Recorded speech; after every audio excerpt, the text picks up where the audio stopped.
We are talking about Discovery Season 4. The finale for Discovery Season 4 created a pattern that Star Trek needs to break going forward. And this is very, very interesting. Before we talk about that, please hit that subscribe button on the way down to the comment section if you're not already a subscriber. Okay. All right. So this is from Screen Rant. It says Star Trek Discovery Season 4 finale landed too close to Season 3's Burn storyline, creating a villain pattern Season 5 needs to break. I would argue that Season 5 and Season 3 of Picard and any Star Trek needs to break. Here's what it says. The resolution to Star Trek Discovery Season 4's, if you guys haven't seen it yet, spoilers, Season 4's DMA storyline continues an ongoing pattern that Season 5 must now avoid, like Klingon love poetry. That's clever, guys. Clever. Sonequa Martin Green's Michael Burnham couldn't have faced a tougher first season as the official captain of the USS Discovery. The 32nd Century Federation has only just started rebuilding when an unprecedented gravitational anomaly strikes Deep Space Repair Beta 6, dubbed the DMA, Dark Matter Anomaly. This destructive force spans 5 whole light years, decimates anything unlucky enough to block its path, and can jump unpredictably through space, giving no warning of its arrival. Oh, God.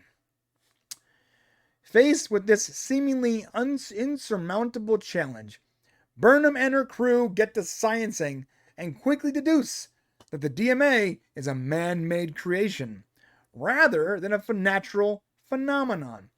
The investigation trail leads the Federation to unknown species 10C, the DMA creators from another galaxy, and as gravitational destruction descends upon Earth and Navarre, New Vulcan, begging this highly advanced civilization to hit the off switch rapidly becomes Burnham's best option. Okay. I don't want to continue this. Basically, yeah, they find out where it comes from. It's from beyond the Great Wall, the Great Barrier, and they go to it and they talk to the DMA, blah, blah, blah. Here's how Star Trek Discovery's DMA ending falls too close to the burn, and why Season 5 needs to break the trend. From the very beginning, Star Trek Discovery Season 4's DMA concept occupies vaguely similar territory as Season 3's Burn.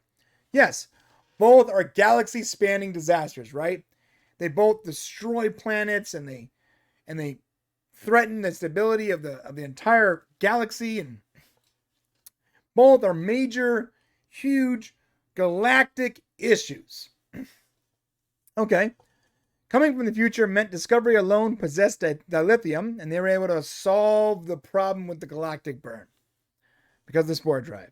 Also, they can use the spore drive to get closer to the barrier so they can get through the barrier and blah, blah, blah, and talk. Okay. The Star Trek Discovery might have gotten away with copying Season 3's burn setup had the eventual solution been drastically different. Instead, the basic structure of each arc is almost identical, with Discovery heading into 2 dangerous scenarios, unsure of what it awaits, only to inevitably learn both were just big, awkward misunderstandings. Right. That's exactly what happened. Giant galactic issues, misunderstandings. Okay. So here's the problem. I think that the main problem here isn't that it's a giant galactic issue that only Discovery can solve. Only people on Discovery can figure out what the problem is and can find a way to get there. And the spore drive that's so unique can get them there. And then it's just a misunderstanding and there's no one to fight. I don't believe that's the only issue. I think the underlying issue here is not that every single season has this huge, massive, epic problem that ends up not being a problem at all. I'm sorry, it's a problem, but it ends up being a problem solved by a misunderstanding or whatever. I think that the major problem here is that it's not episodic. You can have underlying storylines, but in order to have underlying storylines and to properly build out an entire season where it's exciting without having to become this giant galactic problem every season, I think you got to go back to episodic. It's got to be an episodic system.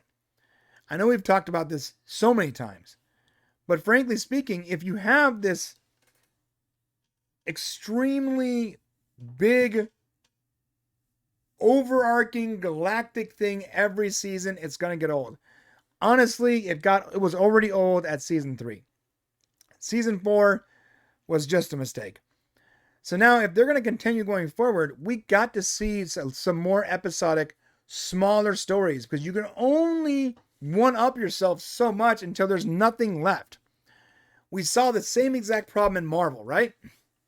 Marvel starts with, let's say, Iron Man. Iron Man 1. And he's got to stop these terrorists. And his partner is selling guns to bad guys. That's a very sort of contained story. And then from there, bad guys get stronger. And you need to team up. And they get stronger. And you team up. Then it's aliens. And it's Thanos. And it's the whole entire universe. And then you have Endgame. And they had to go back in time and like have this epic giant thing where they finally solve the problem. And where do you go from there? Gods. Now they open the next franchise and it's the elementals and the celestials, and it's like so out of control big that there's no room for smaller stories anymore. And the characters get so lost in this epic giant story that you have nowhere to go. Same problem, in my opinion, happened with Supernatural, except for Supernatural slow played it and got, how many, sorry, I gotta check this. I think it was 15 seasons, I believe, of Supernatural. I mean, a lot of shows have this problem, but this was really blatant.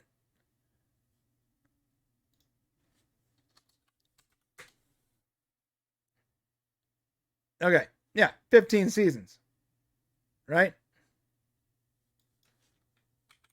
It's not good video, I'm sorry, but I'm just gonna make sure there's not another one coming or whatever.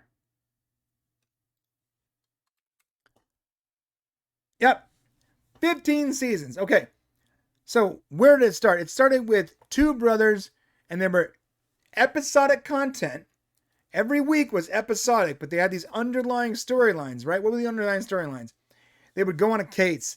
They would solve this case. They would find this ghost or some werewolf or something that was killing people, and they would solve the problem. But the underlying story of that was them trying to find their father. And then they find their father. And I don't want to blow it for you because it's actually a pretty good series. But they find their father and some other underlying story for season 2. Then season 3. And then they discover demons. And demons are this big thing. And they got to deal with demons. How do you kill demons? And it's big bag. And then they figure out how to do that. And the demons become so much smaller because now they've defeated that bad guy. And then from there, it's like angels. And they're dealing with angels. And they figure out how to kill angels or work with them, whatever it is. And they go from there to the Leviathan, some epic, ancient bad guy. And they get to the point where they've gone through every single bad guy up until they get to like the Void, which is like the ultimate, the darkness. The ultimate bad guy is the very first bad guy, which was the darkness. Like in the Bible, when it says, when God said, let there be light. So they literally went all the way back to the darkness. And that was the bad guy. They figured out how to beat that with God's help. I remember saying to myself, Supernatural is going to end here because there's nowhere to go unless you make God the bad guy.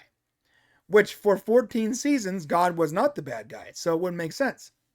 What did they do? For its final season, God was the bad guy. Boom. All of a sudden, they were fighting God. And rightfully so. They had nowhere to go after that.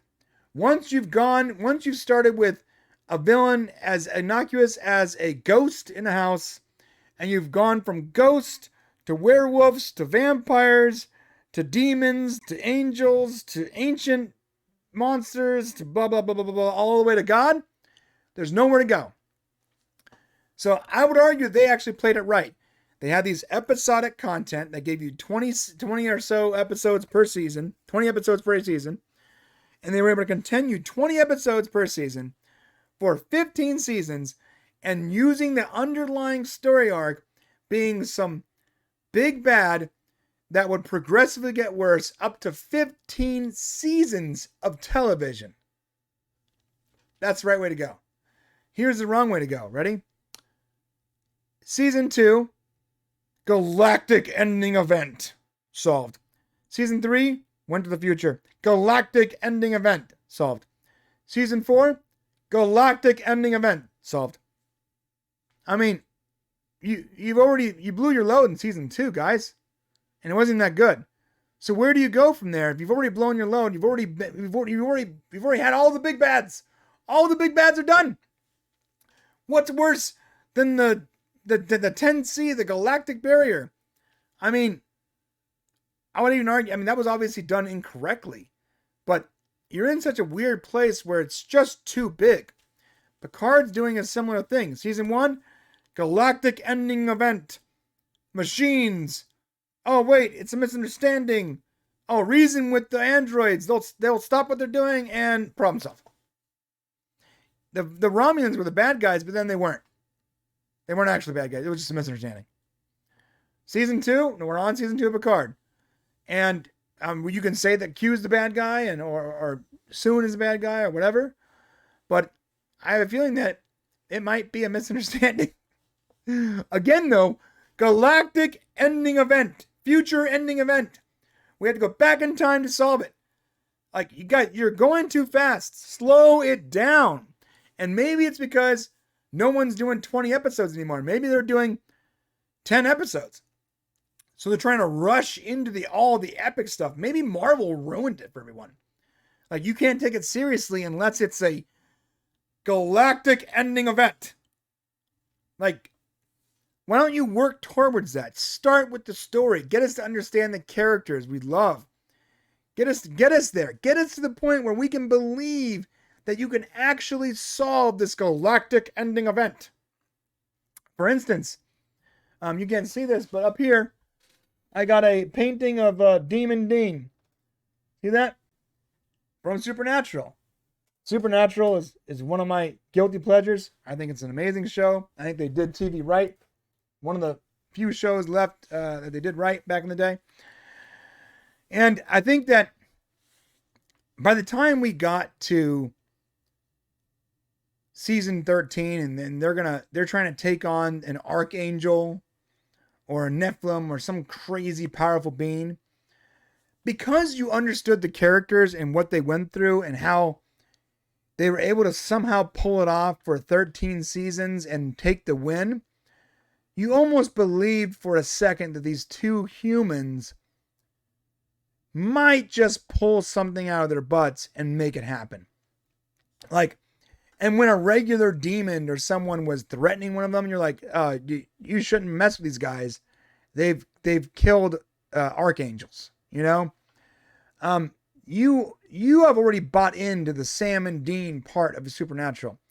I have never bought in to the Michael Burnham is such a badass narrative, because all I've ever seen her do is fail upward and then get lucky. And that seems to be all we ever see, because you have to write it that way because it's a galactic ending event. I don't know what to tell you. We need to stop with galactic ending events that are simple misunderstandings and start going back to smaller storytelling. Give me episodic Star Trek. Show me episodes that build their characters, missions and adventures that build character. And then when you want to show me them as a team fighting some galactic ending bad guy or trying to solve a galactic ending problem, it's a lot more believable because I've seen them through multiple episodes and adventures solving problems, making it happen, building character. So I agree. That's it. They've set a precedent that is continuing on, and now it's continuing on with Picard. And I hope that it ends with Strange New Worlds, and I hope that it ends with the next season of Discovery. Because it's I'm honestly, the whole galactic ending event is getting tired. I'm tired of it. And I gotta somehow blame Marvel, because I feel like Marvel sort of put themselves in that. But they have made it so that every epic science fiction or adventure or comic book thing has to be some, huge story, and it can't be a contained story. So that's it. Tell me what you guys think in the comments section down below. And on the way down there, hit that subscribe button. We'll see you tomorrow.